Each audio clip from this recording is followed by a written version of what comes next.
پورے حیدرآباد میں سب سے ذائقہ دار بروسٹڈ چکن ہمارے یہاں، اور مندی، بریانی، کباب، شورما، فیملی اور فرینڈز کے لیے محمدیہ مندی ہاؤس۔ اللہ من الشیطان الرجیم، بسم اللہ الرحمن الرحیم۔ السلام علیکم ورحمۃ اللہ وبرکاتہ۔ مجلس اتحاد المسلمین کے صدر و معتمدین، اراکین مجلس اتحاد المسلمین، میری زدار ماں اور بہنوں، شہ نشین پر تشریف فرما مجلس اتحاد المسلمین کے قائد مقننہ و اراکین اسمبلی و اراکین قانون ساز کونسل، میں آپ تمام کو مجلس اتحاد المسلمین کے احیاء کے 65 سال مکمل ہونے پر آپ تمام کو مبارکباد دیتا ہوں، اور میں اس موقع پر اللہ سبحانہ و تعالیٰ سے دعا کرتا ہوں کہ اللہ سبحانہ و تعالیٰ اپنے فضل سے اور اپنے کرم سے اور نبی کریم محمد مصطفیٰ صلی اللہ علیہ وسلم کے وسیلے سے اللہ سبحانہ و تعالیٰ مجلس اتحاد المسلمین کے ان تمام مرحوم قائدین کو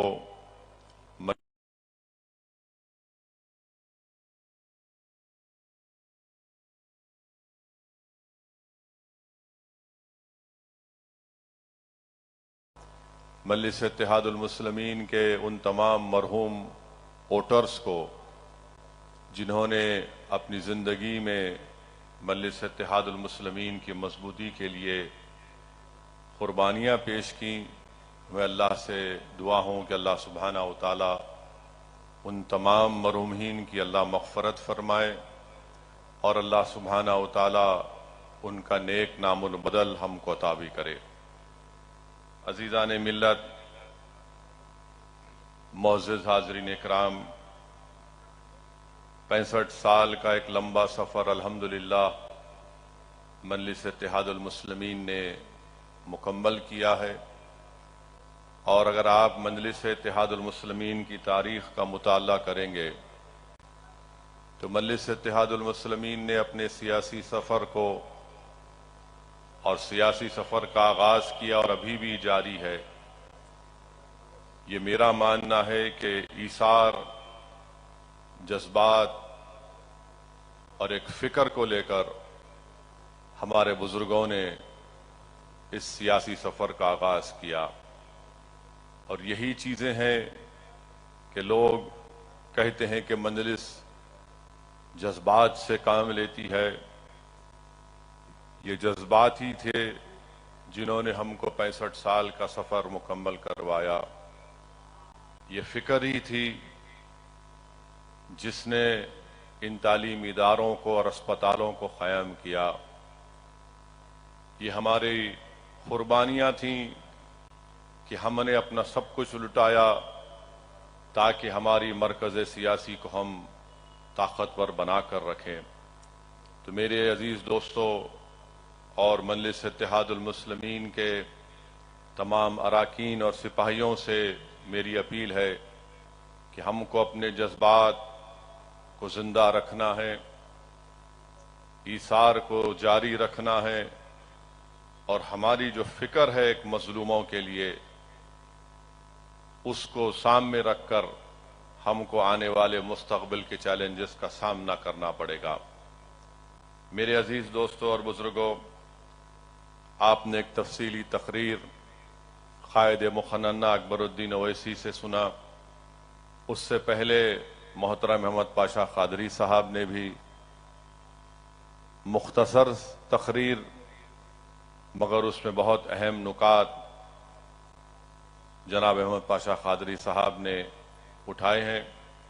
میری آپ تمام سے صرف یہی گزارش ہے کہ ہمارے لیے اب ایک چیلنج یہ ہے کہ ہم کیسے ہمارے ملک میں جس وطن عزیز کو ہم نے اپنے خون پسینے سے ہمارے بزرگوں نے انگریزوں کی 200 سال کی غلامی سے آزاد کروایا، جس وطن عزیز کو ہمارے بزرگوں نے ایک آئین دیا، سنویدھان دیا، اور ہمارے وطن عزیز کے آئین بنانے والے بزرگوں نے یہ خواب دیکھا تھا کہ ملک پارلیمانی جمہوریت پر چلے گا مگر اس میں شراکت داری کی بھی جمہوریت ہوگی۔ ہمارے عظیم بزرگوں نے خواب دیکھا تھا کہ ملک ایک طاقتور ملک بنے گا، اور طاقت کے معنی ہمارے بزرگوں نے صرف یہ نہیں کہا تھا کہ کوئی ایک وزیر اعظم بن جائے اور وہ پکار پکار کر کہے کہ میرا 56 انچ کا سینہ ہے۔ ہمارے بزرگوں نے خواب نہیں دیکھا تھا کہ کوئی ایک شخص طاقتور وزیر اعظم بن جائے اور اپنی ایک پارٹی کی طاقت کی بنیاد پر آئین کو کمزور کر دے، جمہوری اداروں کی بنیادوں کو ہلا کر رکھ دے۔ ہم کو اس بات کو سامنے رکھ کر کام کرنے کی ضرورت ہے کہ ہم کیسے ہمارے وطن عزیز کی جمہوریت کو مضبوط بنائیں، اور مجلس اتحاد المسلمین کی 65 سالہ سیاسی سفر کا سب سے بڑا اگر آپ نچوڑ دیکھیں گے وہ یہ ہے کہ ہم نے بھارت کی جمہوریت کو مضبوط کیا ہے۔ ہم نے لوگوں کے دلوں میں جمہوریت کے ذریعے اپنے مسائل کے حل اور اپنے مسائل کا حل تلاش کرنے کا طریقہ سکھایا ہے۔ ہم نے عوام کے دلوں میں اس بات کا پیغام پہنچایا ہے کہ تشدد سے جمہوریت کمزور ہوتی ہے اور اتحاد سے آپ کی آواز ایوانوں میں پہنچتی ہے۔ یہ 65 سال کا سفر اگر رہا ہے تو اس میں ہم نے متحدہ طور پر اپنے مسائل کو حل کیا، اتحاد کو مضبوط کیا۔ تو میری آپ سے گزارش ہے کہ ہم کو اپنے اتحاد کو اور مضبوط کرنا ہے، اور یقیناً اس سال تلنگانہ میں اسمبلی کے الیکشن ہے اور مجلس اتحاد المسلمین اس اسمبلی کے انتخابات میں حصہ لے گی۔ مجلس اتحاد المسلمین اپنی طاقت کو برقرار رکھے گی، اپنی طاقت میں اضافہ کرے گی، اور انشاءاللہ تعالی مجلس اتحاد المسلمین اور تلنگانہ کی عوام تلنگانہ میں بی جے پی کو شکست دے گی۔ اور مجھے یقین ہے کہ جو نفرت کا پیغام لے کر بی جے پی آگے بڑھ رہی ہے، تلنگانہ کی عوام اس کو مسترد کرے گی۔ مجھے یقین ہے کہ راجستھان میں جب اسمبلی کے انتخابات ہوں گے تو انشاءاللہ تعالی راجستھان کی عوام مجلس اتحاد المسلمین کو کامیاب کرے گی۔ ہم راجستھان کے اسمبلی کے انتخابات میں بھی حصہ لیں گے انشاءاللہ تعالی۔ اب ہم کرناٹکا کے اسمبلی کے انتخابات میں بھی حصہ لیں گے، اور آپ دیکھیں گے کہ انشاءاللہ ان قریب میں اعلان بھی ہوگا اس سلسلے میں۔ میری آپ تمام سے یہ اپیل ہے، گزارش ہے کہ آپ مجلس اتحاد المسلمین کی ان اسمبلی انتخابات میں کامیابی کے لیے دعا بھی فرمائیے۔ میرے عزیز دوستو، عزتدار اور ماں اور بہنوں، تلنگانہ میں بھارتیہ جنتا پارٹی کی طرف سے بہت سی باتیں بولی جا رہی ہیں، اور جتنی باتیں بولی جا رہی ہیں وہ صرف نفرت کی بنیاد پر۔ بھارتیہ جنتا پارٹی امید دلانے کا نام نہیں ہے، بھارتیہ جنتا پارٹی خوف دلانے کا کام کرتی ہے تلنگانہ میں۔ اسی لیے آئے دن کوئی نہ کوئی ایک بیان دیا جاتا ہے کہ ایسا کر دیں گے، فلاں کر دیں گے۔ میں تلنگانہ کی عوام سے یہ بتانا چاہوں گا کہ تلنگانہ ریاست جب سے بنی، تلنگانہ میں امن مضبوط ہوتا رہا، تلنگانہ میں فساد نہیں ہوا، بلکہ تلنگانہ میں ترقی ہوئی ہے۔ چاہے وہ سافٹ ویئر انڈسٹری ہو، چاہے وہ دوسرے انڈسٹریز ہوں، فارماسیوٹیکل کی انڈسٹریز ہوں، تلنگانہ کا جی ڈی پی، ریاستی جی ڈی پی ان ریاستوں سے بڑھ کر ہے جہاں پر بی جے پی اقتدار میں ہے۔ یقیناً تلنگانہ میں ایسے واقعات ہوئے ہیں جس پر ہم بھی شرمندہ ہیں اور ہم اس کی مذمت کرتے ہیں،